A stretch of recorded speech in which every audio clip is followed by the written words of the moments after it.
Good morning, welcome back to Sky Sports FC. Let's get straight to some major breaking news. Former Premier League striker Charlie Austin is stood by to give us his reaction, and the news relates to Manchester United. We are joined by our football correspondent, Rob Dorset. Rob, what can you tell us? Well, it's big news coming out of Old Trafford today, and I can tell you that Manchester United are now ready to open talks with Michael Carrick about him continuing in the role as head coach beyond the end of this season. Formal discussions are expected to begin before United's final game against Brighton. Now, United's bosses haven't completely ruled out the possibility of someone else taking charge next season, and they have reached out to other possible candidates. But my understanding is the club hierarchy has now decided that Carrick is the man they want to speak to first.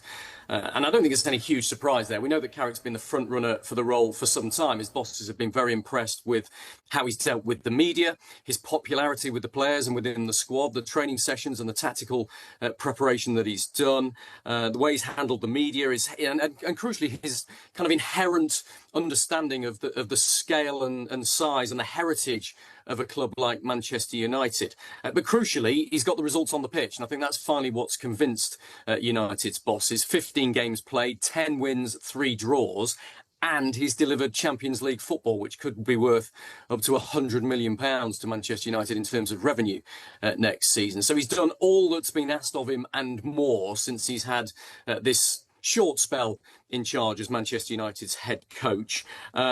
I think what's important to say is that United have been determined that they wanted to have a recruitment process. They didn't want this to be a coronation. It wasn't just going to be handed to Michael Carrick. That's why they've reached out to other possible candidates. But it's been made clear to me now that Carrick is the first choice. He's the one that they want to speak to.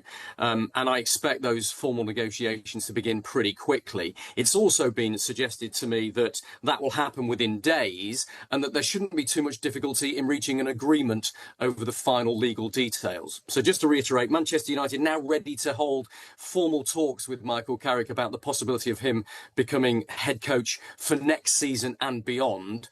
And we expect those conversations to happen over the coming days. Yeah, but Rob, you know, after you're saying it's not a coronation, it's not, they wanted to do their due diligence, wanted to find other managers. But what he's done at Manchester, find other managers, United just squashed all that. And he was the front runner, and this is not news. So after a 0-0 result at the Stadium of Light, it's a perfect time to come out and announce that we're going to open talks. It was almost something. This has almost been on the cards probably for the last couple of weeks, say, because the transformation that he has done to Manchester United has been phenomenal. It really has, right? And he is the number one, and he is the number one candidate for the job. I think everybody knew it, but I just felt like for Manchester United, saying we was looking at other avenues and speaking to other managers. I just feel like that was them ticking boxes to just show that they're not just giving it straight to him, but his performance as a manager and Steve Holland and his coaching staff deserve a crack at the whip at being Manchester United manager and coaching staff full time. And look, I don't think many United fans would disagree with you there, but I'd take issue with you saying that it's just ticking boxes from Manchester United's point of view. You have to remember the history here, Charlie. You have to remember where Manchester United have been. You have to remember that they appointed club legend Ole Gunnar Solskjaer at exactly the same point, if you like, when he had a great start for Manchester United and then it didn't pan out as he would have wanted and how the football club wanted. They always knew that appointing a former player, there'd be a honeymoon period and there'd be an instant boost. I don't think there was any doubt that Michael Carrick would get a response from the players and get a boost in results. But what they wanted to know was that he was the right man long term. And you have to remember as well that Manchester United have only played in one competition since Michael Carrick's been in charge. They haven't had any European football. The squad, is it big enough to cope yet with all of those extra rigours of extra competitions and Champions League football? That's something that United want to address in the transfer market going forward. So look, I don't think it is a coronation. I don't think this was an absolute given. I understand that supporters wanted that to happen. Rob, how many managers did they go and speak to and try and get after then? Like, what was the pool of managers? Like we speaking earlier regarding Chelsea, and there's 6 managers. How many managers avenues did they go down? And was there anyone? I know it's Manchester United, one of the biggest clubs in the world, but was there managers going, "I want the job. Yeah, I want the job. I want the job"? Because we never really got to that point. We never really. That's exactly right. And that's why I was saying it was always seemed to be down one avenue, and that was Michael Carrick. But I think you're right in saying that Michael Carrick's earned that right.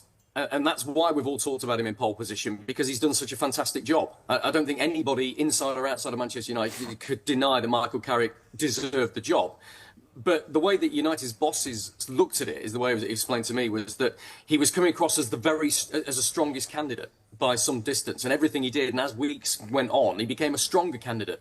And then he delivered Champions League football, which is, all that he could do, really, to make himself the strongest possible candidate for the job.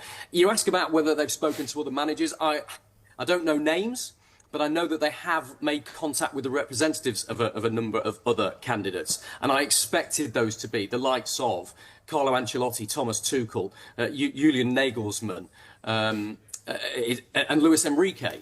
But all of those candidates have kind of fallen by the wayside, in truth, because Tuchel signed a new contract with England. Ancelotti signed a new contract with Brazil.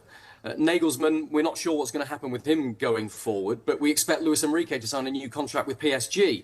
So United's options elsewhere, I think, were narrowing at a time when Michael Carrick was putting his hand up very, very firmly to show that he was the right man for the job. And I think those two things combined have led to where we are right now. And I expect the formal talks to begin within days. And I think we could get an announcement, we could get a decision before the end of the season. I don't want to jump the gun, because those negotiations haven't started yet. And how do we know that they're going to agree quickly on terms? Look, from the people I speak to, I don't think that's going to be too difficult. I think there will be pretty quick agreement on that. But we don't know. Until those talks have happened, we don't know. That's why I think United would be loath to say, yeah, he's definitely our next man, because there's a negotiation to happen. There's still a process to go through. But all the pointers I'm getting right now are that Carrick's the one that they want. Carrick's the one they're about to begin negotiations with.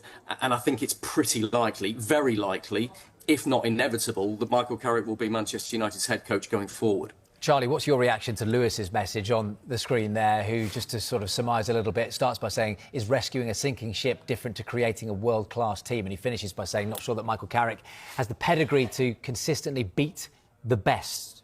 But he has Steve Holland, who's arguably one of the best assistant managers around. Let's not forget his part that he is playing there in supporting Michael Carrick. Now, it's like saying creating a team, but it's the recruitment that Manchester United need to get right, because the players they brought in over the last few years hasn't been good enough. The best bit of business is Bruno Fernandes saying, no, I'm not going to Saudi last summer, when the majority of Manchester United fans wanted him to go so they could recoup the money. They've kept Kobe Mainoo. And if they add certain players to the team, then why can't they compete and go deep into the Champions League like the English teams do? Tottenham. Well, I mean, Cunha's been a good signing, United fans would say. He's got them to the level where they've qualified in the Champions League. Maybe not under Ruben Amorim, but, Brian Mbeumo's done a job, I know, off the ball slightly. And haven't you, someone like Paul Scholes out there saying, go and compete with Manchester City. Go head-to-head with them. Go and spend £100 million if you want to be at that level. Is that what they're going to have to do, Charlie? Well, I think they're going to have to do that to get to that level, because they're going to lose certain players, and certain players are not at that level that are at the football club. And Manchester United fans will know that after watching them. Michael Carrick, Steve Holland, etc., will know that themselves. So they want to get players out. But to get to that next level, like you said, Rob, they have only played in the Premier League because they was out of both cup competitions. So now they're going to have more emphasis on them next season, more games, more expectation. They've got to get the right players in, and the right players of European know-how that can go deep into the competitions, because arguably they play for Manchester United, which is one of the biggest football clubs in the world. Rob, top man, thank you very much. Look, the one thing I'd say there is that there's been a sea change in strategy from Manchester United in terms of recruitment, and I like what they're doing. I'll be honest, I like what they're doing. If you like, there was some criticism last season, wasn't there, that they hadn't bought any defenders in, they hadn't strengthened the midfield. Well, what happened was United looked at the data and said that to instantly get better results, they needed to score more goals. That's why they put all of their money into Mbeumo and to Cunha and to Sesko.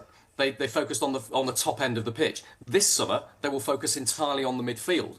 And with the extra money they'll get from the Champions League and hopefully from cutting some costs as well, with some players moving on, the hope is they'll be able to buy a left-back, maybe a left-winger, and possibly even a centre-back. But the priority is the midfield. And if they don't get to do those other positions, they'll wait until the next transfer window to strengthen that. So I think there's a more structured and coordinated plan in the recruitment process than we've seen in recent years for Manchester United. And they've taken exactly the same process when it comes to the head coach, by the way. That's why they didn't just want to hand it to Michael Carrick. They wanted there to be a process. They wanted to do their due diligence. They wanted to avoid some of the pitfalls that have been made in the past and make sure they were doing things properly. Rob, thank you.